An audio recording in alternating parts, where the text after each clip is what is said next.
Happy Sunday, everyone. Here is your Sunday nugget. I want to talk about momentum and tempo while you're strength training.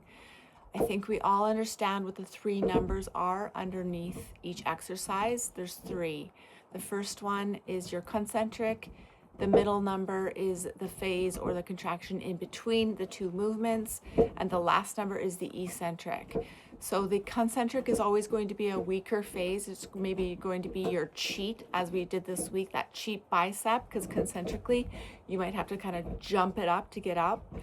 And then that second number would be the pause. I'll give a better example of what that would look like in a different exercise. And then eccentrically is going to be a stronger phase. So you might have to adjust or get someone to help you concentrically, but eccentrically you should be able to lower or let go of that weight slower and more effectively. It is that eccentric phase that is going to improve your strength the most effectively and most efficiently. So please keep that in mind. There's no momentum at all during any of the exercises. The only time you would want to use any momentum would be with the kettlebell swing. Other than that, the muscles have to do the work. So the reason why I'm talking about this is because I'm on the island and I've been in a public gym and I pick up on a lot of bad movements. It's crazy how many people are doing things incorrectly. And if you're not doing things correctly, not only are you basically wasting your time, but you're also not going to be doing things safely, increasing your risk of injury. So we really want to make sure that the tempo is very controlled and slow, because if you do control it and make the muscles do the work, you're going to get stronger a lot quicker. So the slower you lower things down, the more effective it's going to be. And that's why I often will say things like, or OGs or the originals or the people who have been doing this at the advanced level go down even slower. That's called negative training. So it's really important that you pay attention to those last couple when I do say the last two, like down for 5. So another example would be a squat. So you're going down. The eccentric in this case is letting go, going down. The phase in the middle is the pause in between the two contractions, and then the concentric coming up is where you're going to be a little bit weaker, right? Because it's the push up. So that eccentric phase is the one that's going to be strong, slow and controlled. And then again, for original or the OGs or the advanced, I could hold you there for 3 or 2 seconds. So that middle number could be as slow as a 5 count.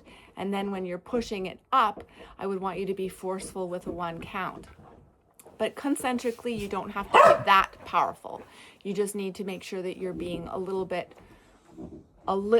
think if you are feeling good, that's the difference, right? If you're feeling really strong and your joints are feeling strong, I don't like to use the word good, then you could be forceful, a little bit more forceful on that concentric, especially on lower body exercises. Another example would be a pull-up. So concentrically would be the pull up, right? So you're exerting the force concentrically. That's where you're going to need your help. Pausing at the top. So pausing at the top and then letting go eccentrically is that 3 pause count. So if you don't have the proper loads, changing tempo is going to be very effective. Okay. So you do not have to make things harder by you don't always have to be progressing with increasing loads. We don't all have a abundance of money or space to continually increase weights. Although if you buy bands, this is an excellent way to increase load without blowing your budget.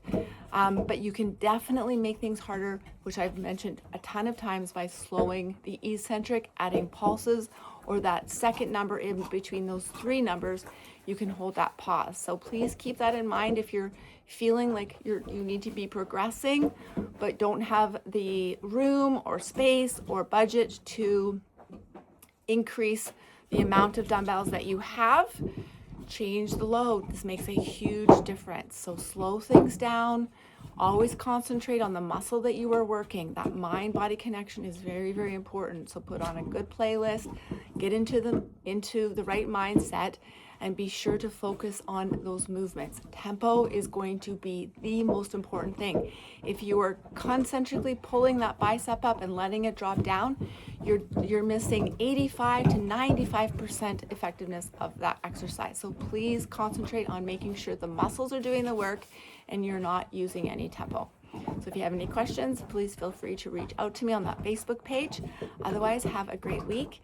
Keep kicking ass. We're getting very close to the end of the summer session where new splits will happen. I'm going to be doing a new warm-up, new cool-down, and stay tuned for this week. We're going to be doing some new agility and mobility exercises as well. So keep kicking ass. You all for the most part, are doing really, really well.